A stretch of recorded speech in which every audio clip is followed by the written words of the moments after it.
Hey onesies, Josh Williams here, and thanks for checking out this week's episode of the One Man Podcast. It's always free and available on iTunes, Apple Podcasts, Spotify, Google Play Music, and many more, as well as on the web at onemanpodcast.com. So please, whatever platform you're listening on, like and subscribe. While you're at it, give it a rating, leave a review. Why? Because it helps the podcast, and I'd really appreciate it. How about that? What about social media? Search One Man Podcast on Facebook, Twitter, Instagram, and YouTube to keep up with what's going on there. Get a little extra content for yourself. And finally, to get in touch, please send your emails to contact@onemanpodcast.com. You send it, I read it on the podcast. That's the deal. Thanks for listening, guys, and I hope you enjoy this week's episode. What's up, everybody? This is DJ Demers. I'm K. Trevor Wilson. Hey, it's Krista Allen. Hi, this is Rick Mercier. What's up, guys? This is Paul Verzi, and you are listening to the One Man Podcast. Yeah!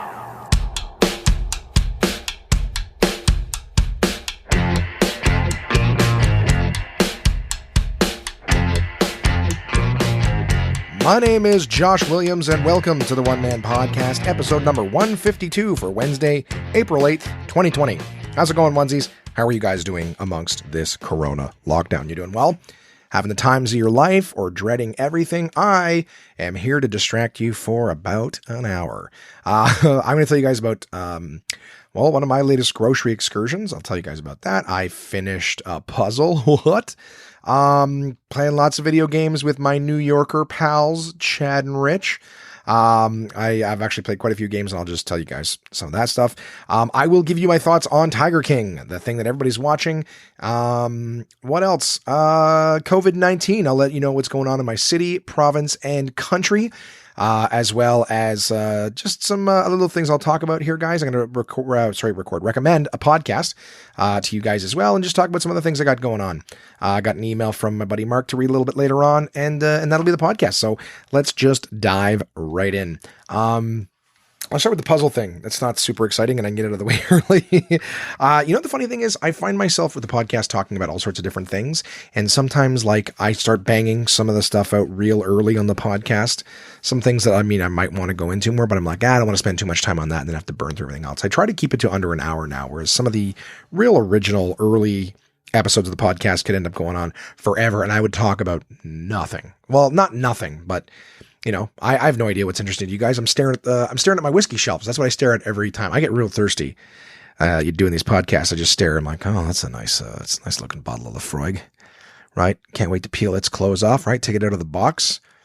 Is that another way whiskey is a classier drink? Is that because everything else is just a bottle on a shelf, but whiskey comes in a nice box. You got to open it up and, take the collar off of its neck and then hold it up. Some of them come in real fancy, elaborate bottles. Or boxes, I should say. I've got some that open like coffins with nice straps on the inside to hang onto that door proper. That whiskey's been in there. It's been dead for a long time. Sometimes it's been in there for a while. It's been in the dark, in the what? Anyways, it's not really big. Anyways, my point is that I'm going to try to just bang shit out in order that I think makes sense. So I will say that I finished that puzzle, that 2,000 piece puzzle of the world. It's on my Instagram. I put it on the Josh Williams thing there. I gotta pare down my all my social media accounts. As soon as I get a new venture, I always make its own social media account, and I never have enough things to post on it. But if I just took the things that I should post on each one of these and plug them onto my main Josh Williams comedy one, that would work. By the way, if you're not following me on the socials, do it, because I post almost nothing. I won't be intrusive in your lives. Just you get the odd goofy little smile from me, because when I do post something, I do believe it is of interest. So, I guess so does everybody else who posts dumb shit on the internet, but I posted that there. I spent probably a full day this last week. I remember I got up, made breakfast. When I say get up and make breakfast, it used to be I would get up and do that somewhere between 7 and 9 o'clock. Now get up and make breakfast is 2 in the afternoon. My sleep schedule is all fucked up. But I got up, I made breakfast, and then I spent the entire day till I went to sleep doing the puzzle. And Simon joined me for the latter half of the day, and we got it finished. And it was the point where, like I was telling you guys in the last episode, it's just water. So it's ugh. I remember there was so many pieces, and they were just blue. The occasional one would have the name of some sort of abyssal plane. Never heard of an abyssal plane before, but that's sections of water. I don't even have an answer for you. I still don't know what it is, but all I know is there's lots of them all over the world. This or that abyssal plane, this abyssal plane, that abyssal plane, all over the fucking place. So, got all those done, and it was actually way easier. There was very, very few pieces that were just strictly water. There seemed to be this sort of faint grid over the entire map, and that definitely helped to find where pieces were missing and whatnot, just based on what was the shape of the missing piece, and B, like if it had any lines on it and where on the actual piece the line was going to intersect. So it didn't take as long as I thought. So the only part, like I think when I did the border at the very beginning, that was harder because there was no lines that were on that. The lines were only on the map portion. So that was the hardest part. Wow. Isn't this fascinating? Not really. But hey, it took an entire day of my life and I finished it and I posted the pictures. 2,000 piece puzzle in the books. Thank you very much. That was a day of my life this week that you now know about. What else? I did, let's see here. Okay, since I'm talking about things on social media that nobody seems to care about, why don't I talk about this? I have noticed an abundance of people posting on the internet that like, hey, look at me, I made fucking pancakes, or look at me, I baked cookies. Like a lot of people doing baking right now. And I get it, you got time. But the level of like celebration and, oh my God, look what I made. It's like a kid coming home with a shitty stick figure person drawing. Like, look what I made. It's like, yeah, we all should be able to cook for ourselves. You know what I mean? Like a kid deserves it. They're trying and it's something new for them. But it's funny to me how pedestrian making a meal. Like I used to be ashamed of myself. Like, and I don't mean like, hang my head and kill myself, but I mean like, I was kind of ashamed at how little I cooked for myself and how often I did meal prep. I was like, fuck, this is embarrassing. I should be, you talk to someone who's like, oh yeah, we cook most of our, meals. Even those places that deliver your meals for you to cook yourself, they do it like 3 nights a week. You know what I mean? So they still, a company that's like, hey, our business is to give you food that you don't have to think to cook. And their expectation is that you will still spend more than half the week cooking for yourself, right? They give you 3 dinners and you're like, okay, well, that's basically 33% of 3 days of the week meals, right? Because you need breakfast, lunch. And they're like, yeah, we don't do that. We don't handle that for you. I think a few of them now offer you like smoothies as an option in the morning, but it's like, yeah, they're not dealing with breakfast. They're not like, here's a week's worth of meals. They go, we'll give you 3. Because maybe they know something we don't, where they're like, yeah, these animals, they can't cook that many meals for themselves. Even when we handpick the ingredients and quantities for them, they're still not going to do it because they're idiots. Well, I didn't realize that, because I was like, even these guys like expect that you're going to not have to cook your own for them. They probably did case studies and we're like, the average person at their most ambitious will cook for themselves 3 times a week. That, or they're like the monkeys who can't just make their own meals, who need us to portion and plan them for them. That's Jason, by the way. Jason gets those meals kits delivered. Just water, gang. Just water. Yeah, they're like, yeah, we can't expect these people who are like, I'm going to become a home chef. They only get 3 a week, right? So they have to, they're the regular human beings. They just cook for themselves. They're like, yeah, I get it. I can boil my own spaghetti and put my own fucking garlic in it. I don't need them to show up with the pre-portioned bags. Don't put too much garlic in. How much is too much? Here, just put this little vial of garlic in and that's it. All right. There you go. Creating so much waste, I might add. The amount of like little plastic jars, whatever. Oh, so wasteful. Anyways. Having said that, I go back to the amount of people who are like, look, I made cookies. Look, I did my own, avocado toast today. I'm like, fuck, I was embarrassed. I was embarrassed that I wasn't doing these things for myself. And the amount of people who are like, bragging that, look, I did it myself. Yay, this Corona thing is making me do things for myself. I just think it's fucking hilarious. I made cookies, and I'll tell you guys about that. Not from scratch. Okay. Not from scratch. I'll tell you, I'll give you a nice little tip to be half self-sufficient. But yeah, are you guys noticing that? Like how many people are just so proud of themselves for cooking a meal for themselves? I know food was important to people's Instagram and Facebook profiles before, where they're like, look what I'm eating. It's almost like people were proud of being able to pick their own food. Now they're astonished at their ability to make it themselves. So good for you guys. And if I'm shitting on any, onesies who are listening going, hey, wait a minute, I was proud of my toast. And the funny, I don't mean to insult you. I'm just saying, like, ease up. All right.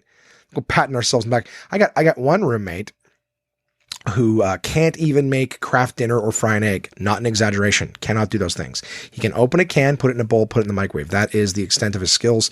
And if the food's already made, he can open it up and eat it. That is a thing. However, fry an egg, not a chance. Fire burn, he can use the toaster. Not the toaster oven. That is no. Does not know how. But if you can toast it or if you can put it in the microwave, boom, he is all over that.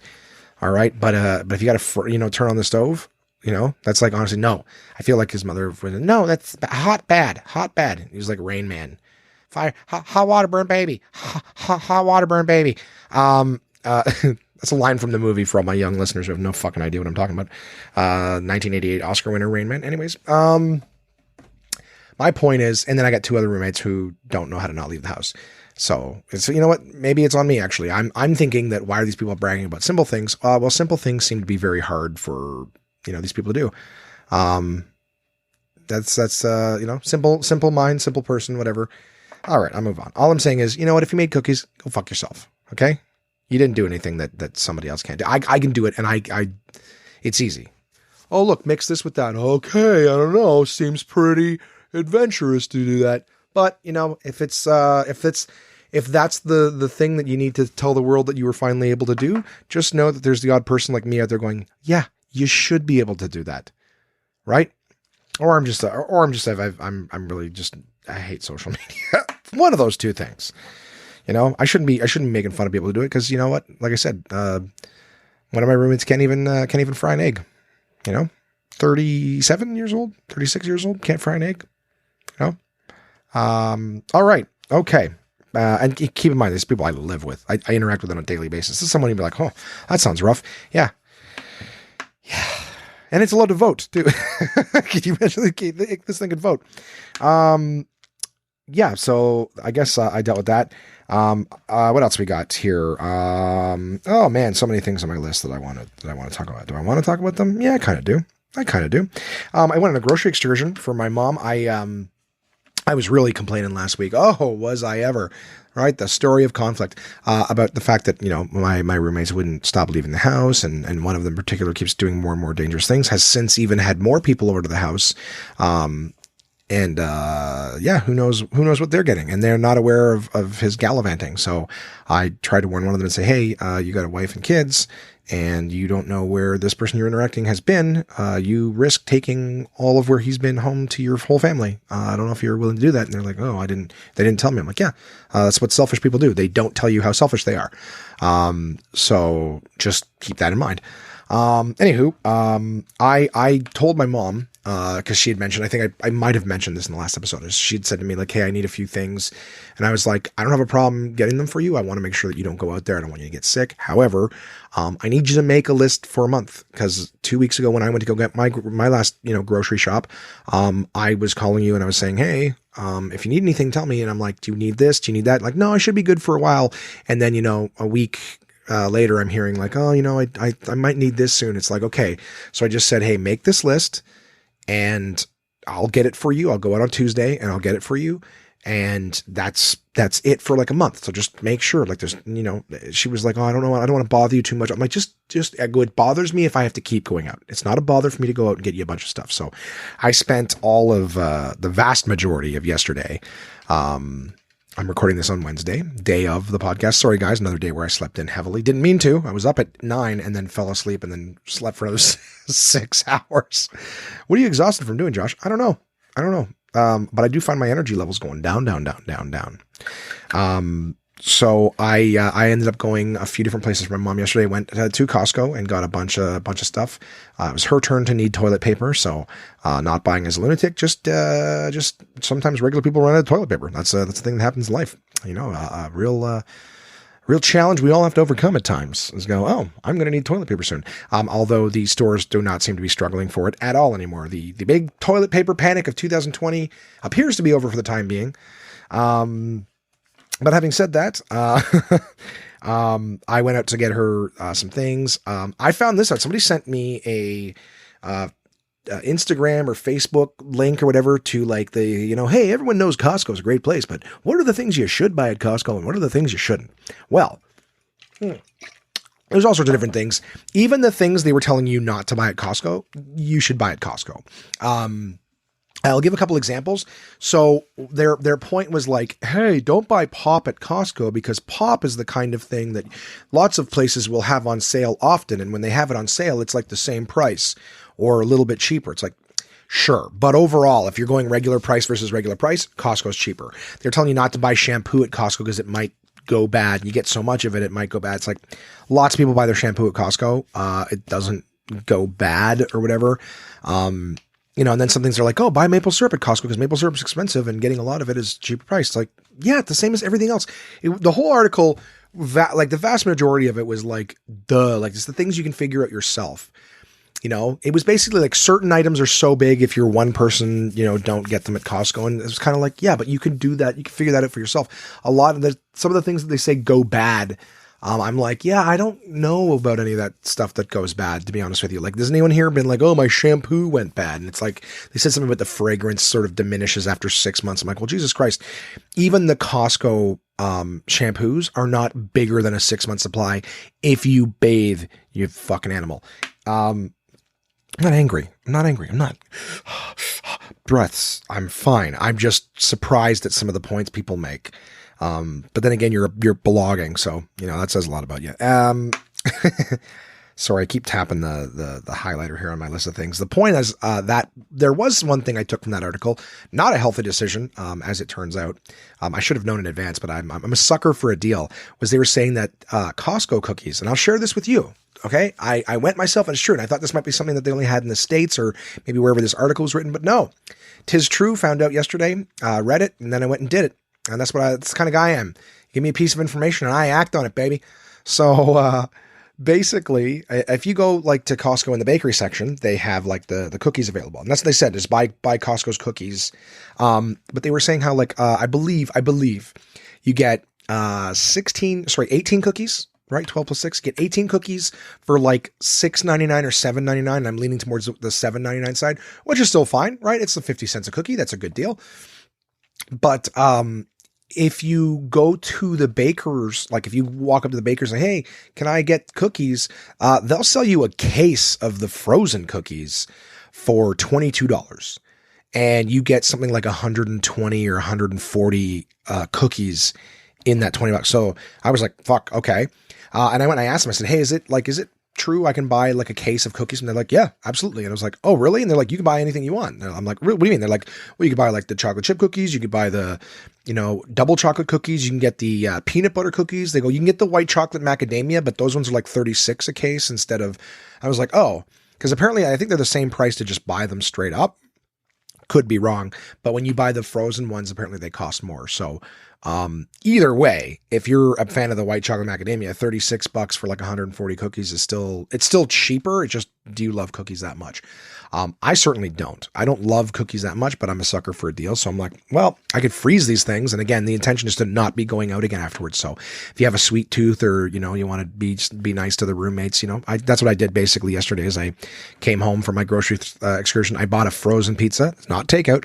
Bought a frozen pizza, threw it in the oven, and then I baked cookies afterwards.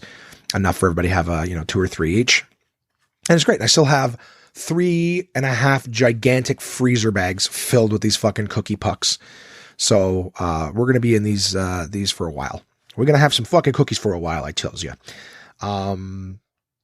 But yeah, so there's my little tip to you. But the guys were also telling me at the bakery that you can buy like their turnovers, their bagels. I don't know, but I asked about the muffins and I don't remember him answering me because I think he was looking into something and he was like, yeah, 1 second. And then I just didn't care to get the answer.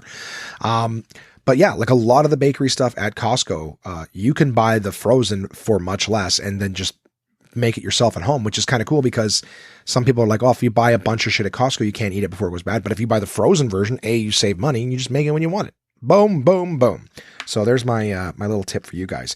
I did go shopping without eating, which is always a huge mistake. It is always a huge mistake, especially when you're trying to buy for the foreseeable future.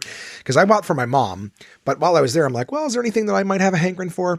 So I bought, went to Costco, I went to Metro, and I went to, I stopped in briefly Dollarama for plastic spoons.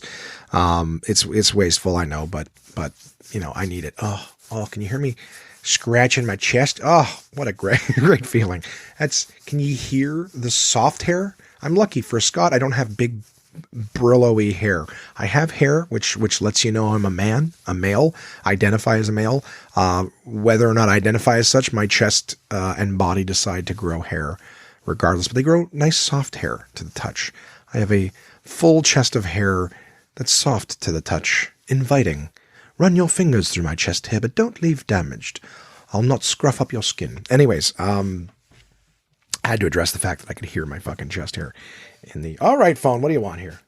I bought plastic spoons, wasteful as they may be, because I do a lot of coffee drinking here, and I got my Nespresso machine in the room. Got to give it a little stir with the milk, and I am getting lazier as I stay locked down, which means, what does that mean, Joshua? Well, it means that I like to make myself a coffee and not have to run downstairs for a spoon to stir my fucking cream.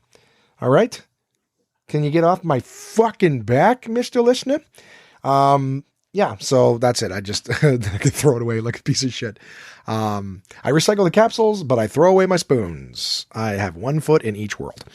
And so I and then I went to get some, the main reason for the trip was a few pharmaceuticals, because my mom needed some over-the-counter medications for stomach. So that was the catalyst for my shopping for her, but then she's got me all of her lists, and I hit everything on her list. So yay. But while I was at Costco, guys, I mean, I did see some snackages, and while I still have plenty of snacks here, a lot of things were on sale. And I tell you, like the whole cookie thing, I am a sucker for a deal. Am I ever? So, I mean, I saw Jelly Bellies that were like $4 off for a giant bag, huh? Getting a big bag of Jelly Bellies under $6, I'm being a good bitch. All right. I have, since I returned home, there's a bag of Sud Chips, $4, big ass bag, $4. Oh, great deal. What a great deal. Right. What else did I get? I got a bag of pork jerky, teriyaki. Ugh, I had a couple pieces of that. Delicious. You know? Sit around, watch some TV, just chew and suck on a piece of jerky.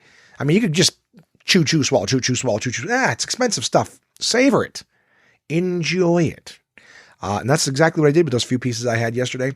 I haven't opened a lot of this stuff. I'm just confessing the shit that I bought. All right. Cause now I'm at no takeout. When I was out yesterday, man, I was hungry. I was going to get a Costco hot dog. Sorry. I consider that takeout. If you can't sit down and eat it, it's fucking takeout. And that is off the table, mister. Get out of here, takeout. I'm living a better life. Yes, that's my bag of Jelly Bellies. Yes, that's my bag of jerky. Yes, that's my fucking container of pretzels. I got these little like pretzel things that have like peanut butter on the inside, which they're pretty small, but all right, let me confess to the garbage I bought. I'm going to start there. I bought the Hershey's Eggies because Easter's canceled.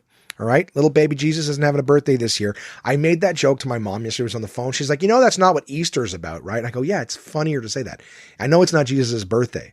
It's the day they killed him, and then then he was born again. Well, there's Good Fridays when they killed him. Stupid name for it. But Good Fridays when they killed him, and then he resurrected on Easter. So it's his rebirthday. I think. Happy rebirthday, baby Jesus. But all I know is that chocolate eggs are my way of saying I don't care about Easter. But the Hershey's Eggies were on sale. So I got a bag of Jelly Bellies. I got a bag of Eggies. You can hear them crinkling at my feet. I got a thing of like the peanut butter pretzel things, the jerky. I got a bag of Sun Chips, a bag of Cape Cod kettle chips. But here's the thing. So that's like, yeah, it's a lot of snacks. Yes. And I bought a lot of very healthy things too, while I was out. But here's what I'm doing. Here's how I'm being a good bitch. All right. Big smack. Sorry about that, guys. What I'm doing is I am portioning. So as much as I know it's not good. All right. Cause a lot of people are like, well, just the portioning isn't, well, fuck off. All right. I'm trying to figure this out. There's no takeout in my life anymore. So I'm allowed to have a little bit of shit every now and again.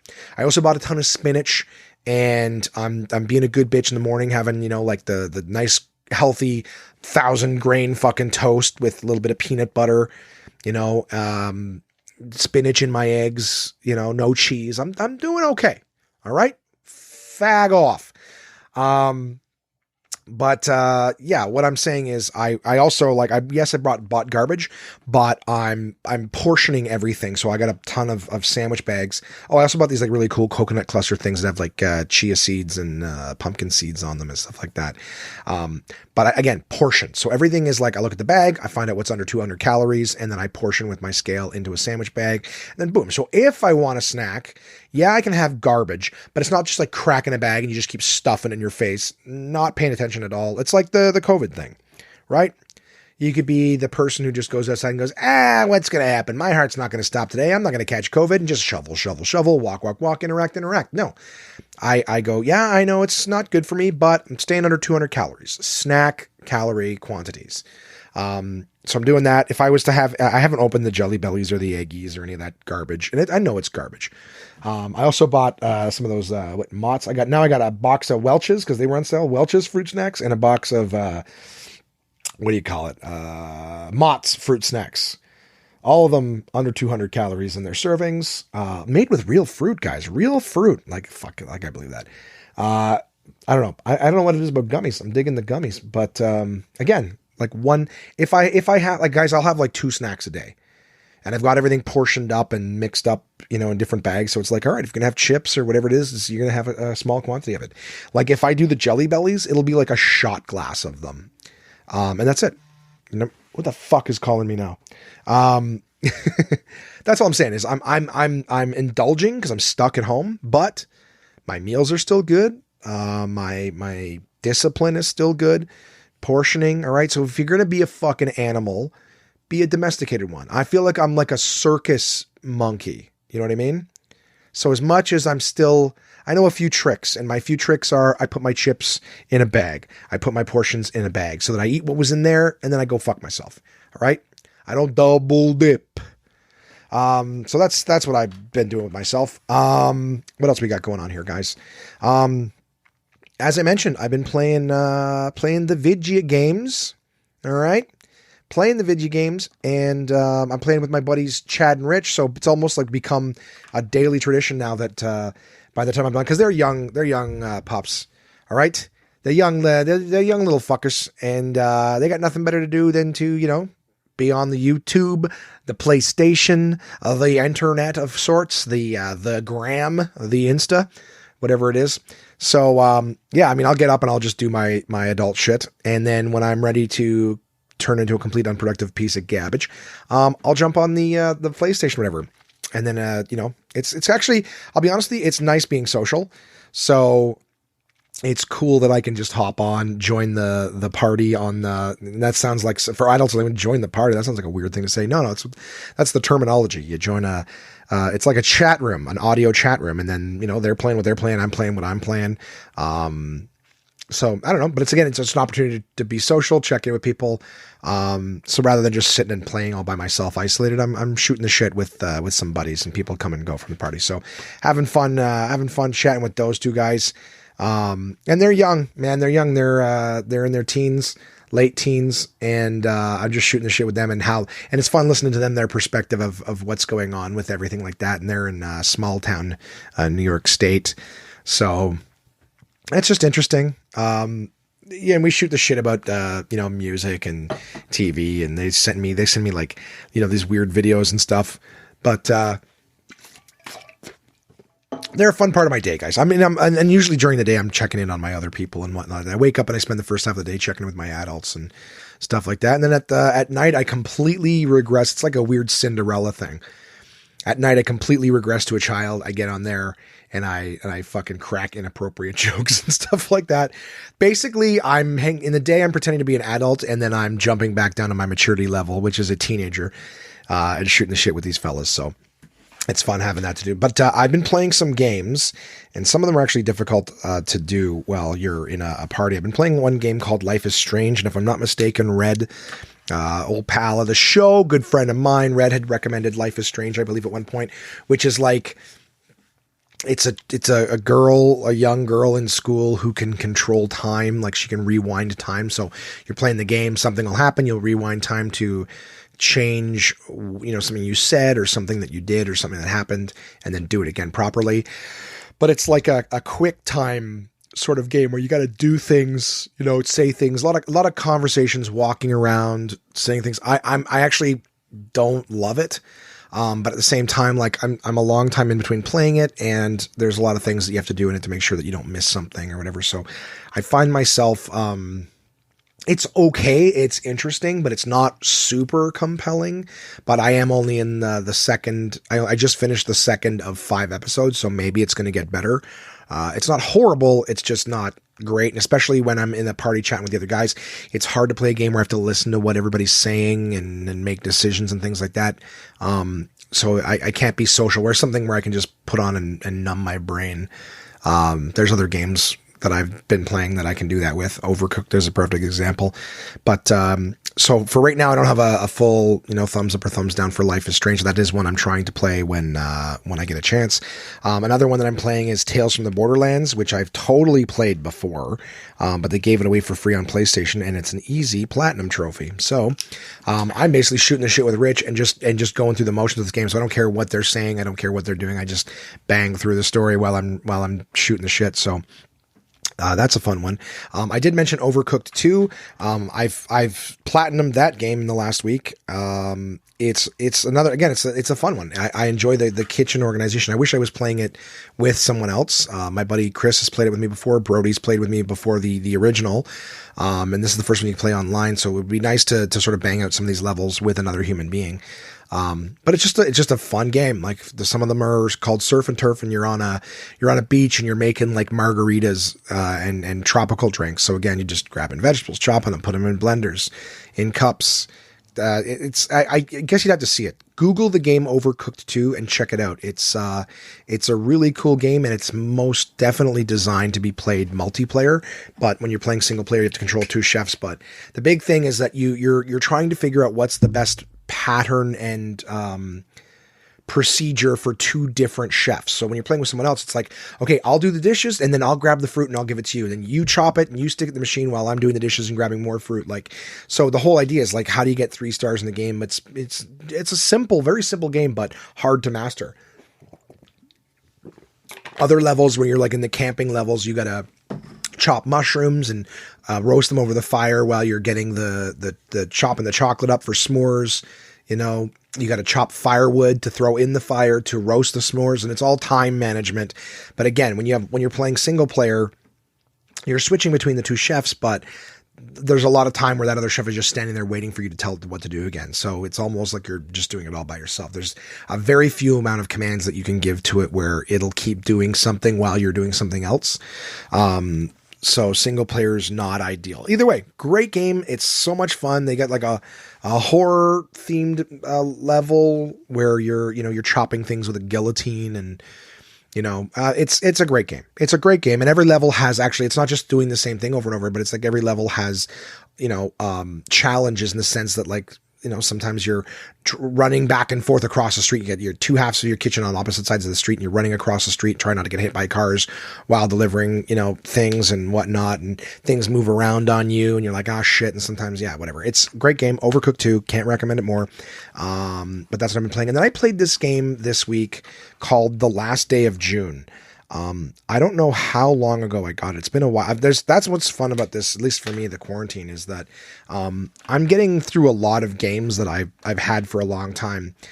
I could be reading and doing more productive things. And you know what? It seems I'm gonna have more and more time, so I will get to that. DK's got another load of books coming to me. I spoke to my buddy Chris at DK. So he's doing well, which is great. I love that the people I care about are doing well through all of this. And, I'll give them a quick little plug in a bit, but, basically I played this game that I've had for a long time, never got around to, called The Last Day of June. I figured, fuck it, I'll throw it on and see what it's like. It's got a very interesting artwork. You can play the whole thing in 2 hours and complete everything it has to complete. The game, I would suggest, really, rather than buying it, and I'm sorry to the developers or whatever, but it's easier to just watch it and see how it plays, because the whole thing plays in under 2 hours. But it's an interesting story. It's called The Last Day of June, and there's no dialogue in it. It's like the characters in it kind of like it's all gibberish, but it's like The Sims. When you play The Sims, they have their own language because there's no subtitles or anything like that. It's just you get what they're saying to each other all by emotes, like their early Lego games. And the theme of the game is this guy and his wife. Her name is June, I assume, just based on how everything goes and the names of the trophies in it. But they go out for a picnic one day. You know, they wake up in the morning, and the people, I guess, in their neighborhood, or, you know, it's like a little cottage sort of town, a bunch of little houses, whatever. The artwork is very, I don't even know how to say it, like kind of like a mosaic. It's got a bit of a mosaic look to it. And all of the characters kind of have a bit of a Tim Burton-esque look to them. They don't have eyes. They just have like these hollows in their heads. But again, you'll see all this if you look it up. But the game's called Last Day of June. They wake up, they get visited by a few people before they go out on their little day trip. On their way home from the day trip, the car gets into an accident, and June dies, and your character ends up in a wheelchair. And the interesting thing is, the whole point of the game is you're kind of going back in time through, like, June was an artist. You're like touching the portraits of the people in the neighborhood that she painted, and you're going back to that day and kind of what the people in your neighborhood involvement was in her death. Not that they planned it, but just like there's a little boy, there's a hunter, there's an old man, there's a neighbor, and every one of them at some point kind of inadvertently contributed to what caused their car crash. The little boy ran out in the street for his soccer ball, and then, you know, they swerved to avoid him. But then had he not been in the way, there would have been a car coming the other way that they would have swerved to avoid. If that didn't happen, somebody else was going to cause a rock slide that would have, you know, had rocks falling right at the same time that they were driving. So the whole game is actually like you're going back and you're trying to change who did something to cause this accident. And then, you know, then the next person, okay, I got to go back and fix that. And so it's kind of like the butterfly effect, where you're going back and you're trying to avoid this horrible thing happening. And I won't ruin anything for you, but the best way to experience it is to watch the just Last Day of June walkthrough. You could Google it on YouTube or whatever and watch it. And it's a cute game. It's interesting. And it's one that's kind of a sad sort of premise. You know, guy loses his wife and he's trying to find a way to save her. You know, if we all had the ability to time travel and go back and fix mistakes and horrible things like that, man, which one of us wouldn't, right?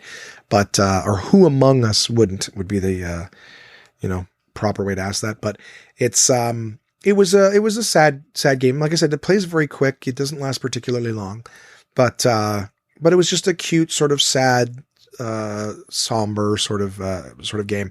So, yeah. And like I said, don't buy it. You know, even if you're not a gamer, you can just go and watch it and sort of see how it plays out. But cute game. I have also been trying to watch Ozark. I'm enjoying it, but I'm not just sitting down and just kind of watching things. Like I said, I am kind of playing games and enjoying that. And then I get to the point where I'm so tired, I just pass out. So I'm watching Ozark basically 15 minutes at a time. Like while I eat my breakfast, I'll put it on my phone. But I would love recommendations from you guys. My roommates had recommended it. Other people on social media had recommended it. Even Max wrote in and recommended it. It was Tiger King, and I'll talk about that in just a sec. While I'm on the subject of it, today, Wednesday, the 8th, big happy birthday to my buddy Max.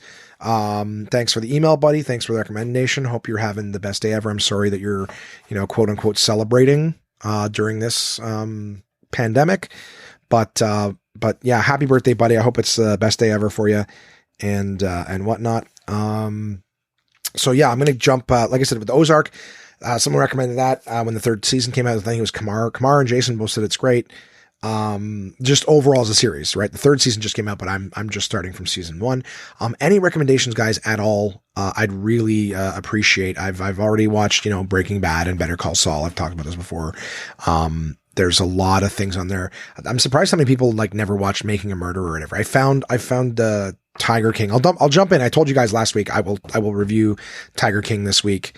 That's your opportunity to, you know, All right, so I'll give the spoiler alerts right now. I'm going to start talking about Tiger King. I'm probably not going to reveal spoilers right away, but I'm going into Tiger King. This is your opportunity to stop what you're doing if you don't want any spoilers. Run to your phone or podcast device, reach down, pause it, skip ahead. Who knows how long I'll talk about it. Yeah, no idea. Sorry. But I'm going to start talking about it. Spoiler warning. I will do my best not to give away some major spoilers, but I'm going to talk about it. Fuck you. Anyways, seems aggressive. I'm just trying to warn you. I never give anything away, and I don't get to dive into pop culture shit, but there's nothing to talk about anymore, so we're doing it. All right, Tiger King. Interesting documentary. It's about like people who have like kind of like their own zoos in the US, and I remember watching it. I didn't like the main character that they were doing right away. He's not a super likable guy, named Joe Exotic. And, he's, like a gay redneck who owns like a tiger. It's not a sanctuary by any means, it's just a tiger zoo. And the funny thing that they don't really show you until like near the very end is that they have a lot of other animals there, but the whole thing just focuses on the tigers. But I wish that they had done a little bit more of some of the other animals that these places had. But like it's 7 episodes long. And the thing is, it's more of a train wreck. Like I remember what I was going to say a moment ago was that this kind of like Making a Murderer, in the sense that it's interesting getting to know the players. I didn't love Stephen Avery. For Making a Murderer. I found him to be, he was simple. He was kind of rednecky, but he seemed polite. He seemed like a reasonable dude. Keep in mind, everybody's kind of different when you know that you got cameras on you, but overall, I'm like, okay, it seems like a reasonable dude. And I enjoyed watching, enjoyed watching, Making a Murderer. And every episode of Making a Murderer ended with like, and then what about this thing? And you're like, huh? And all right, next episode, we gotta watch this. But I remember like looking at his family and how simple everybody was, and just thinking like, oh, these people are screwed. You know what I mean? Like they have no ability to articulate every interview and thing that, well, he don't know what he do there. He just did a thing and he didn't do it, and they think he did it, but he didn't do it. And they want to say that he did it, but he didn't do it. I'm like, wow, thank you, Shakespeare, for that. It was just so funny. I used to joke with my ex that when we listening to Brendan Dassey and his mother on the phone from the thing, she's like, they don't want you to do it, eh? Yeah, you're having a good day, yeah. I'm like, they were just like, it was like that was their comment. Yeah, you know that, right? Yeah, you having a good day there, yeah. I was like, oh, I can't, what's the point of communicating if you're not communicating? Anyways, the point is that I was compelled by what was going on, but the players were, with Joe Exotic and them, like I said, I think with Making a Murder, I'm rooting for Stephen Avery and his family. Like it seemed like they were, they were definitely the underdogs, and I was rooting for the underdogs. In this, I didn't see like underdogs or anything like that. I didn't like any of the characters, and they're not characters. They're real human beings. I didn't like any of the human beings. One of the things that they made abundantly clear, they didn't say it, but it's just obvious to anybody with a brain that every one of these cat sanctuary places is like basically some sort of cult. At the very, very beginning, they say like, oh, there's this, that, and the other, and the worst people out there, the worst fucking scum or whatever are the big cat people. And it's obvious. Like there's three main groups of people that they showcase. Joe Exotic, the Tiger King, is clearly, number one in focus, but they show another guy named Doc, whatever, can't remember what the rest of his name is, but he's Doc, and he owns his sort of zoo or whatever. And then there's Carol Baskin or whatever, I believe is her name, and she owns the Big Cat Rescue, and she's got one. And they're all of them fucking like they don't come across that way right at the bat, but as they show you in the documentary, whatever, about these people, you learn what fucking scumbags all of them are. Like, all of them have a bunch of employees, but none of them are kind of really employees. You know, like Joe Exotic hires ex-cons and gives them really shitty living conditions and poor and like gives them a lot of you know, he's taking in people who kind of don't have the upper. You know what's really funny like that? Jason is actually like that. Jason hires kind of social misfits and people that wouldn't do well because he can get away with paying a minimum wage that way. Side note. But yeah, Joe Exotic gets like ex-cons and gives them shitty living conditions, like shitty rundown cockroach, rat infested, you know, trailers on the property. And then they're allowed to they get these big trucks of like shitty Walmart meat, that they used to feed the cats. But then like the staff is kind of allowed to like grab some of the meat off of that. No questions asked or whatever, or maybe they're stealing it. But either way, like these are people who are like, they live on that fucking, you know, that zoo. And they eat garbage and sleep in a trailer. But it's like, well, what else am I going to get? And they all think it's kind of cool. Like, that's the thing too, is all these people like, get volunteers and staff and stuff based on the allure of like, oh, I get to work with these big, you know, where else do I get to go and play with a tiger every day? It's like, okay. You know, and then this other guy, Doc, he's a sexual predator. He has like all these women that like come and work for him because there's all these women who are like, oh my God, I can go and work with big cats every day. And it's like, when they come to work for him, he like, you know, suggests that they change gets their names legally changed to like these exotic sort of like animal sounding names. And he tells them that they should sleep with him, like become part of his harem. Cause I think he's got like a couple wives or something like that. They should all come and, you know, like sleep with him to like take on his energy. And so they do. Like, he gets all these young girls who come like bright eyed to like work at this cat sanctuary, fucks them, makes them his bride, changes their names. So his cult is like sexual predator, become one of my wives, change your name. It's like all like that mind control grooming shit. And then Carol Baskin, who's like, oh, mine's not a zoo. It's a sanctuary for these animals. And we take them on. And then she's got all these volunteers. I'm doing air quotes, volunteers who come and they donate their time. And she's got like a shirt colors shirt. You know, sound like the little, so shiny, that little gopher from Winnie the Pooh. Sorry about that. She's got like this shirt hierarchy system where like when you first start volunteering, you get like a yellow shirt and then you get a red shirt. And then once you've done so many hours, you get like a green shirt. And then the most people in charge, they get a blue shirt. I don't know if the numbers were correct, but I think the blue shirt is the top rank. So her thing is just as much of a cult where she doesn't pay anybody. They're all volunteers and they work their way up for a shirt system. So it's like a, you know, not a posturing, but it's like a, you know, a seniority system, but they all want to be more important there. They're all fucking assholes. They're all cocksuckers. Every one of them in this documentary, but it's a fucking train wreck. Like, again, every episode ends with, you know, well, what about this? And they're like, oh, well, what do you want to know? And then the next episode, like, wait, what was that question? What the fuck? Okay. Next episode. Like, I told my mom and she burned through it all in one day.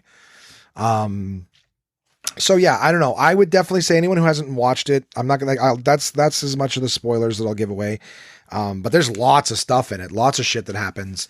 And, yeah, like I didn't care about any of the people. Like, I didn't care about Joe, Doc, or Carol.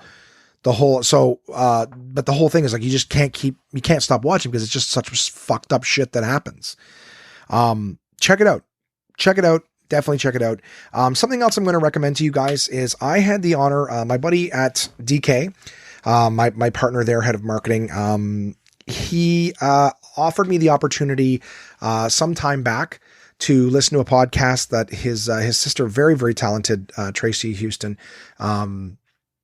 was making called Genius. And it's a story podcast. It's the whole first season is out and it's all one story. I definitely recommend it. It's interesting. It's done kind of like, you know, like a play. It listens like a play and a story, like one of those old radio ones, whatever. Very, very well done. Great sound development and great voice acting and everything like that.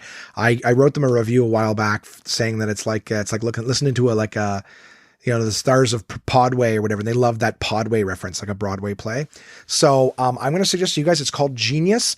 However, when I searched Genius to see how easy it was to find, it came up like 9th or 10th. And that was just maybe my algorithm that put it that deep, but it came up, even though I've listened to them, like you'd think it would put it first based on that, but it came up later with just the word genius, because a lot of them have the word genius in it, and some of them are been around a lot longer. But if you if you search in whatever podcatcher you listen to, Tracy Houston, TracyHouston, Genius will come up first. So, if you're looking for something you can burn through in a couple days, like you can burn through in a day, but if you're looking for something you want to put on here and there, in between, episodes of the One Man Podcast, I certainly suggest Genius. It's a really good podcast, very interesting, based on some famous, characters in, literature.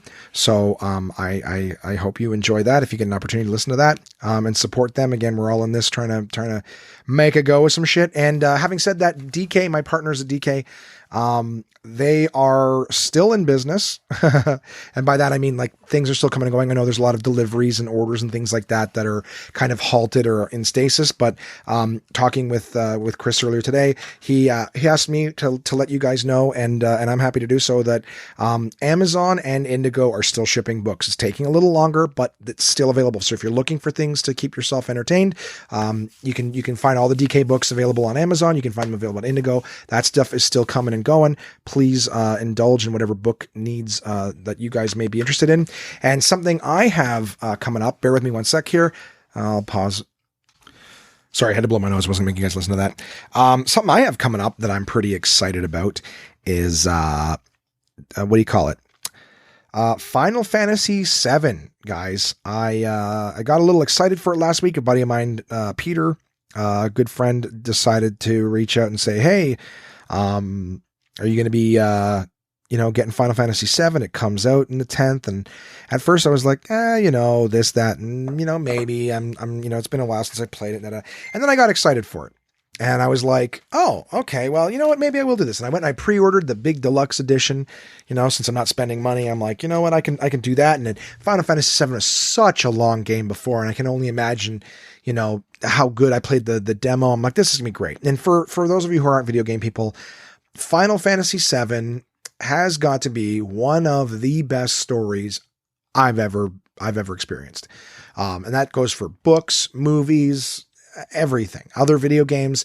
Final Fantasy VII is by far, I don't know if it's my absolute favorite, but I don't have anything that comes to mind but there's just other ones that I've really enjoyed. I'm only halfway through it, but I really enjoyed Stephen King's The Dark Tower series. That movie is an absolute abortion. It's barely got anything to do with the story that I've read. It's like they tried to take 8 giant books and put them into one. Fucking garbage. So if you've seen that and you're comparing that by any means to my recommendation of the book series, please do not. This is not your standard, the book was better than the movie. This is like, that movie is unrecognizable in comparison to the book. Unrecognizable. Besides the names of the characters. That's it. That is, whatever. If you heard the episode where I saw that movie, you know how I feel about it. But Final Fantasy VII, one of my favorite stories. Dark Tower series is up there. There's few, and really right now, almost nothing else comes to mind. Like some people, Lord of the Rings, whatever. Yeah, they're fun movies. I've enjoyed the Marvel movies and the story in that. But yeah, man, Final Fantasy VII, I fucking loved it. And I pre-ordered it, and it's, it allows for you to install it now. And then when it's available, it's right ready to go and you can play it. I'm like, that's great. And then I was like, well, fuck, I want to know some of the stuff that I read. So I Googled it. This is my wake up in the morning and don't want to get out of bed. So if I start Googling things I'm interested in, I'm like, well, I'm being productive, aren't I? No, you're just not getting out of bed and you're fucking around. But, I look into it and I find out that it is not the full game that's coming out. The game is going to be episodic. Balls, because they've been making this thing for 5 years. So if you're like me and you've been thinking about it and you were like, yay, like, well, you know what, I wanted to tell you guys right away that this is not the full game. It is merely the Midgar portion of the game. So effectively the first 5 to 10% of the other one. Now it's been expanded drastically and everyone who's played it says it's magnificent and it's enjoyable. All the reviewers are saying great game. But just wanted to let you know that it is not the full game. It is just what you experience in Midgar, expanded. And the next game they're saying might be 2 years away, the next part. And they don't know how many parts it's going to be, but part of me is like, oh, this is going to get very expensive. So I've still pre-ordered it. So I guess they got me, but had I read that before, I may have decided to wait, play other things. And then someday, Lord knows how many years from now, when everything's done, play Final Fantasy VII. So it looks like I'm playing it now, but I wanted to tell anyone who was like me and did not know, that it is not the full story that you may have played 20 years ago. 1997 was when Final Fantasy VII came out, and I played that for the original PlayStation with my buddies Aaron and a lot of other people. It was really cool. Yeah, whatever. I'll tell you all about it, guys. It's coming up in like a day or two. So next podcast, I'll tell you what I think of it. Was it worth it? Should you get it? All that fun stuff. Last little piece of information as of today, right? Just stirring up a little bit of COVID information in my, I'll tell you guys what's going on with me. My onesies all over the world listening. I hope you're safe. I hope you're doing well. As far as COVID-19, I received this morning, in my country, there is the Canadian Emergency Response Benefit. It's giving Canadians who are out of work because of COVID approximately $2,000 a month for 4 months. I applied for it. I didn't want to jinx anything or anything like that. Well, I woke up this morning and I had received it. So for the time being, anyone who's concerned about me, I am all right.